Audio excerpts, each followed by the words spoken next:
Oi, gente do bem. Vamos apoiar as publicações da Fundação Bezerra de Menezes? É só curtir, se inscrever no canal, ativar as notificações e compartilhar com os amigos. Simples assim.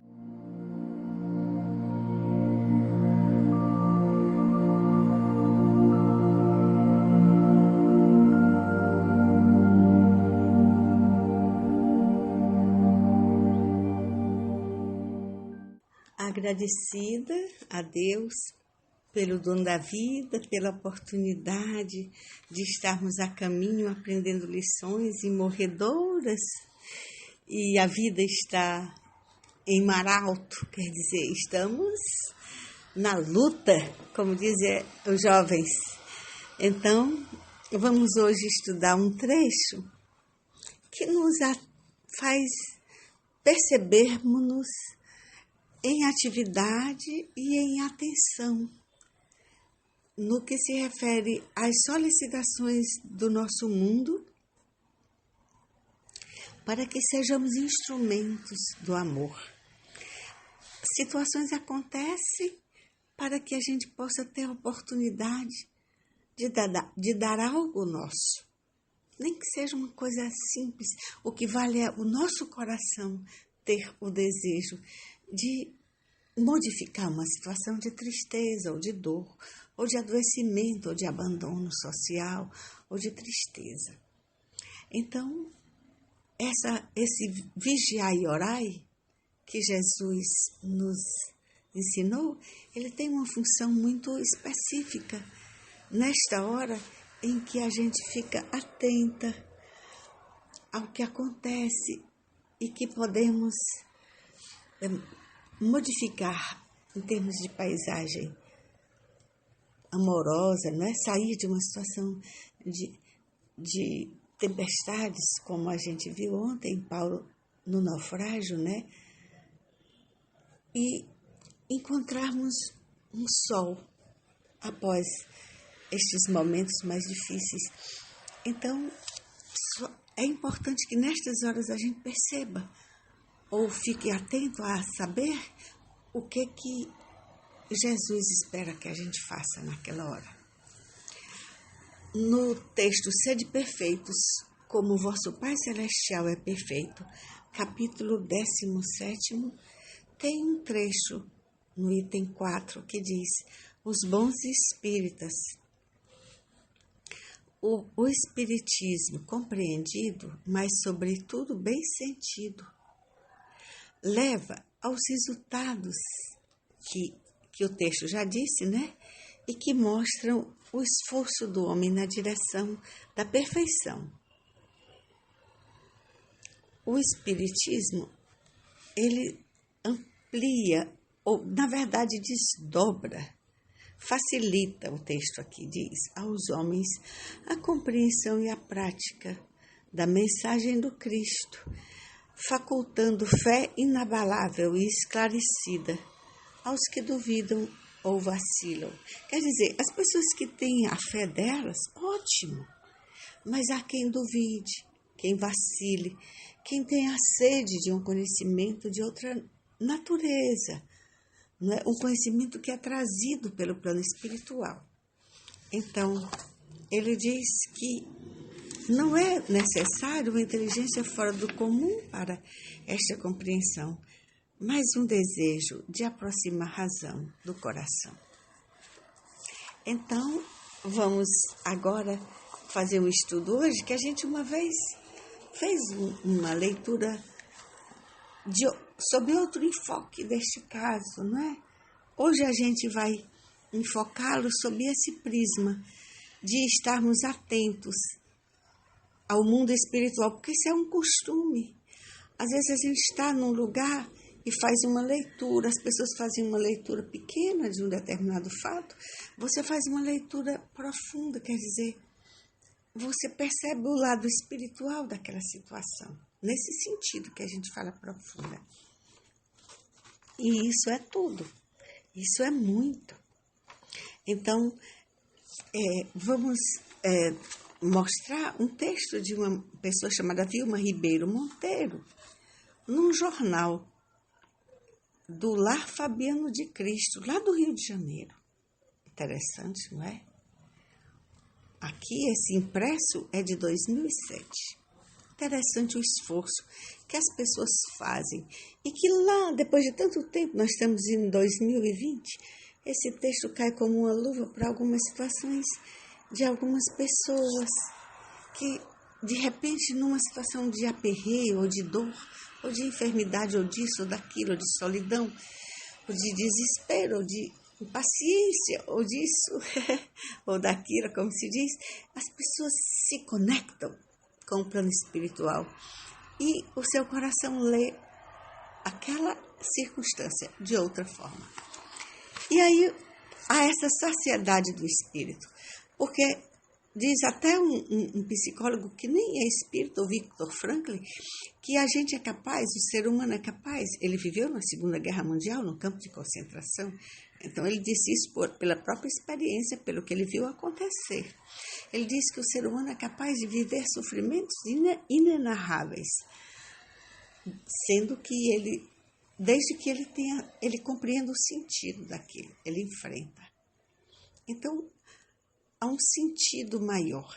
É lógico que essa coisa de sentido, uma pessoa muito simples, como aqueles nossos avós do sertão, eles tinham uma fé quase tácita, pareciam espíritos que vinham preparados, com certeza. E eles tinham aquele consentimento. É uma produção de sentido.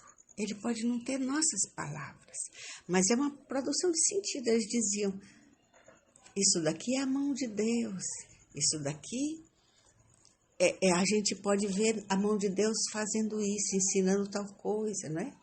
A paciência, a resignação, entende?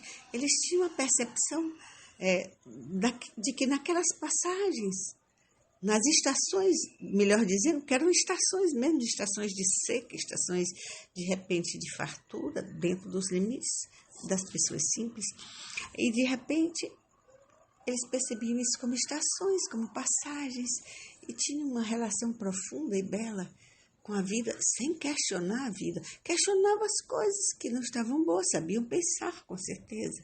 Não eram alienados do mundo social, mas tinham uma outra vibe, como diz o povo, né? Tinha uma outra percepção, porque havia uma agudeza, uma relação profunda com o sentido daquela experiência, em termos do contato tácito, profundo, costumeiro, sabe, muito, muito leal, vamos dizer assim. O contato com a ideia de ser um ser espiritual e de ter Cristo como seu guia e modelo.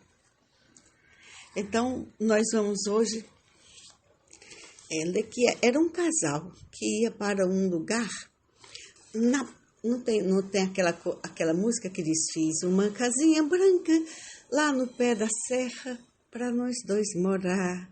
Fica perto da barranca do Rio Paraná. Não é do Rio Paraná. Nessa música é na raiz da Serra de Teresópolis. Não tem aquelas 3 serras no Rio de Janeiro? Petrópolis, Teresópolis e Friburgo. Esta serra tinha o sopé, a base, a raiz da serra. Era dessa serra de Teresópolis, esse casal ia para lá. E a viagem parecia tranquila, mas a noite era escura e sem luar. Eles conheciam o caminho, esse casal, porque eles já andavam para ir neste lugar de Teresópolis, nesse pé de serra, vamos dizer assim. Eles já faziam essa ida e essa volta para a casa deles já há 3 anos e conheciam bem a estrada. Mas eles nunca haviam prestado atenção numa casa de 2 andares que eles viram a um certo ponto da estrada.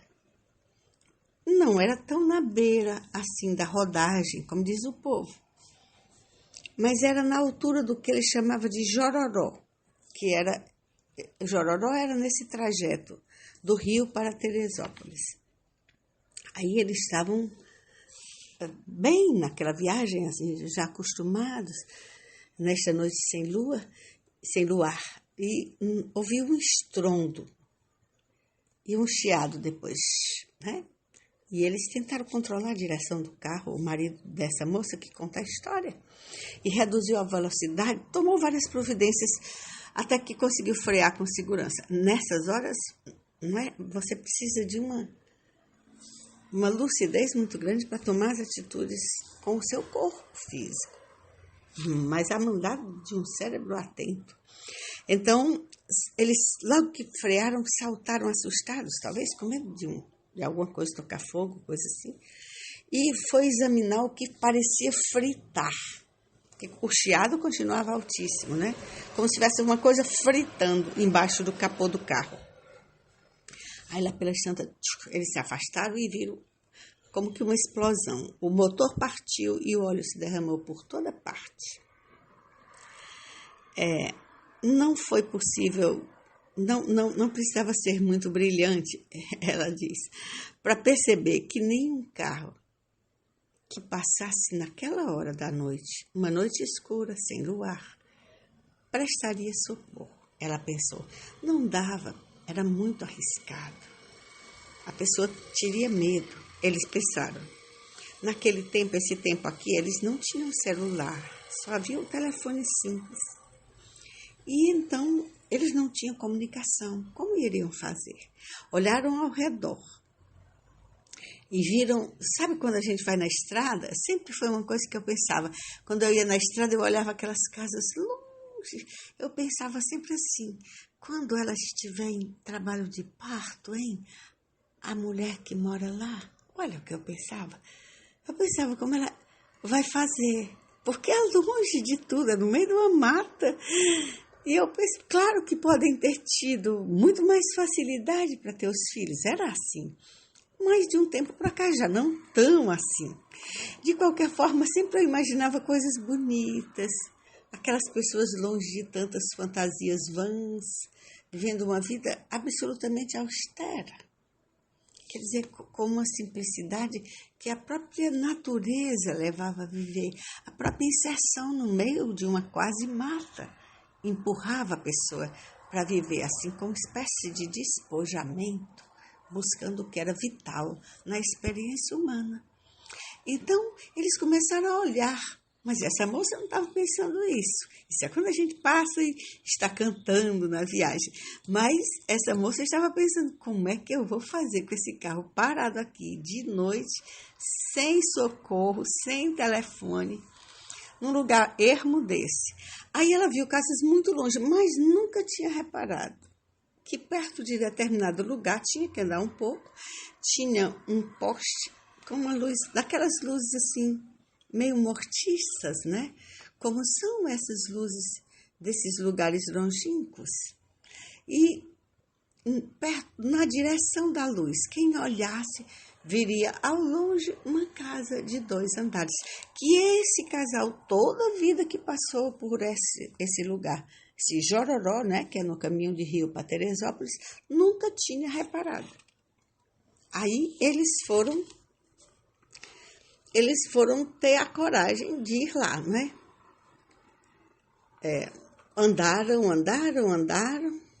até que, né, olhando assim o carro, mas se distanciando para achar a casa, não é? Era a mais perto que tinha, a única, na verdade. As outras eram muito longe na mata. Só se via aquela coisinha longe brilhando. Então, eles andaram na direção que a luz do poste empurrava para ver, possibilitava ver. Até que o resto eles foram quase adivinhando. Aí viram em cima do portão, Casa do Caminho. Casa do Caminho é um nome que a gente, sugestivo para os espíritas, não é? Era o nome daquela casa que Pedro vivia com todos os apóstolos. Então, bateram a porta, bateram palma, bateram para ser atendido, e depois de um certo tempo, não foi de imediato, foi um longo período. Pode ter sido meia hora, 40 minutos, foi um longo período. Ele viu uma janelinha meio temerosa de abrir-se, abrindo-se devagarzinho. E um rapazinho assustado perguntou o que queríamos ao casal, né? A moça e o rapaz, o marido dela, né, ela que conta a história, contou, mostrou o carro, apontou de longe, não dava para ver direito, mas podia ver algum pedaço, que o carro tinha dado prego, contou a história toda, e se eles poderiam usar algum telefone que naquele lugar pudesse ter, naquela casa, para que alguém viesse socorrê-los, e eles não dessem maior trabalho para os que moravam ali. Aí o rapaz disse que o telefone naquele lugar que eles moravam tinha sim telefone, mas ele quase nunca dava linha. Na verdade, nunca dava linha, mas para que eles vissem a boa vontade deles. Ele iria chamar o administrador do lugar, que ele estava por acaso, olha, nada é por acaso, né? Que ele estava dormindo na casa, nesta casa, naquela noite, e ia pedir não só que ele deixasse eles usarem a linha, como ia pedir que eles pudessem penetrar na casa para fazer a ligação. Aí fechou a janelinha. E o rapaz foi falar com o administrador, certamente foi acordar, certamente houve um diálogo, levou meia hora para que o portão pudesse ser aberto novamente e o casal pudesse entrar. Mas a moça estava de pé e o marido também, essa que conta a história, disse que estava de pé, né? Aí disse que o telefone que nunca dava linha funcionou e ela tentou um contato com um município vizinho chamado Guapi, onde ela conhecia alguém. Enquanto esperava o socorro que vinha desse lugar chamado Guapi, e que certamente ela era uma pessoa que conseguia isso fácil, ela disse que já estava quase em paz, ela começou a olhar ao redor. É aí que a gente observa aquilo que a gente falou, fica atento ao que Deus espera de nós em algumas circunstâncias bastante inusitadas, ou até corriqueiras, ou até muito cotidianas. Nesse caso, era uma circunstância mais estranha do que cotidiana. Então, ela percebeu que ali era um lar para pessoas jovens do sexo masculino que tinham algum tipo de deficiência física e mental, as duas coisas associadas. E notavam a pobreza do ambiente, a extrema austeridade, despojamento de qualquer coisa, não é? Percebeu, depois de alguma conversa, que eles estavam numa fase em que praticamente não tinham o que comer. Faltava roupas, remédios e as instalações, tudo estava em péssimo estado. Dava uma impressão de um abandono, como se você tivesse achado pessoas perdidas em um lugar perdido, em uma casa em ruínas. Ela disse, a moça ia percebendo isso, e o marido também. Eram espíritas, a gente já notou, não é? Então, conversando com o rapaz, que de certa forma apresentava aquela paisagem daquelas pessoas em quase abandono total, não é? Mas não era total, porque eles estavam numa instituição, mas as pessoas não estavam indo para a instituição. Os administradores naquele dia estavam, mas normalmente não tinha. E eles ficavam, vamos dizer, dentro daquela escassez, sem compreender bem tudo o que lhes acontecia, porque eram pessoas já especiais. Então, naquela hora, todo mundo dormia. E ela pôde, conversando com o rapaz, ter uma medida bastante justa, até porque ela via, não é, do que ele dizia. E aí, quando ela certamente foi atendida, e no sábado seguinte, ela só esperou uma semana, menos de uma semana, ela trouxe uma verdadeira caravana de amigos, mas uma verdadeira caravana. Muitos carros, muita gente, para conhecer aqueles jovens, conversar com eles. fazer companhia um pouquinho e trazer coisas que eles precisassem, remédios, alimentos, ajeitar uma coisa ou outra do espaço que estava tão triste, tão parecendo ruínas, e cada um fazia uma coisa naquele lugar. E só que antes dela fazer isso, quando ela ia vindo assim com aquela caravana, um jovem que ela reconheceu, vamos ver de onde, pulou no seu pescoço e lhe abraçou de um jeito inesquecível. Inesquecível por quê? Ela se assustou, porque o reconheceu. Aí ela se virou para uma amiga que estava lá, chamada Zeila, que era do grupo mediúnico dela, porque eles eram do mesmo centro, mas nem todos eram do mesmo grupo mediúnico. Aí disse assim, aí pediu depois, não na hora ela abraçou o rapaz, mas depois ela conversou baixinho se ela reconheceu o rapaz. Aí ela disse que reconheceu. Elas duas eram videntes. A moça que estava contando essa história, a esposa do rapaz, que deu o prego, vamos dizer assim, lá, e que conheceu toda essa história e no sábado seguinte veio ajudar. Então, essa amiga dela, da mediúnica, tinha visto também esse rapaz. Antes dessa noite do prego, que deu estrondo no carro, que ela foi bater de noite na porta desta casa do caminho. Então, antes de tudo isso, uma semana antes, na mediúnica, no grupo dela, ela e essa amiga dela, chamada Zeila, tinham visto este rapaz que pulou no pescoço dela nesse dia. Tinha 15 anos, pele clara, cabelos castanhos cacheados, e dizia na mediúnica que estava aborrecido com a atitude das pessoas que zombavam dele, inclusive dos seus familiares, como se ele fosse uma pessoa que não entendia as coisas. Mas quando ele dormia, ele disse que no sono ele não era bobo. Olha como é que ele diz. E que ele estava mais aborrecido ainda porque as pessoas o tinham abandonado e a outros como ele, amigos dele, outros jovens, sem nunca sequer visitá-los. Eles foram como que jogados ali. Então, ele se queixou de como as pessoas o viam, disse que não era bobo e que só apresentava certa fraqueza quando estava acordado, mas que dormindo sabia das coisas. E o jovem dizia para elas, precisamos de ajuda. E saiu a visão da reunião. Elas não se aperceberam na reunião que se tratava de uma pessoa, de um jovem encarnado em desdobramento durante o sono físico, como a gente tanto fala aqui, ou seja, elas na hora não tiveram condições de saber se aquela visão que essas duas pessoas do grupo mediúnico tinham tido, com essa história do rapaz que dizia que tinha sido jogado num lugar e que as pessoas pensavam que ele era bobo, mas quando ele estava no sono, ele entendia as coisas. Quando ele dormia, ele entendia todas as coisas. Ele dizia isso, estava naquela hora certamente em sono e estava muito triste porque estava jogado nesse lugar. Mas depois ele desapareceu. E aí elas não conseguiram entender se era desencarnado ou encarnado.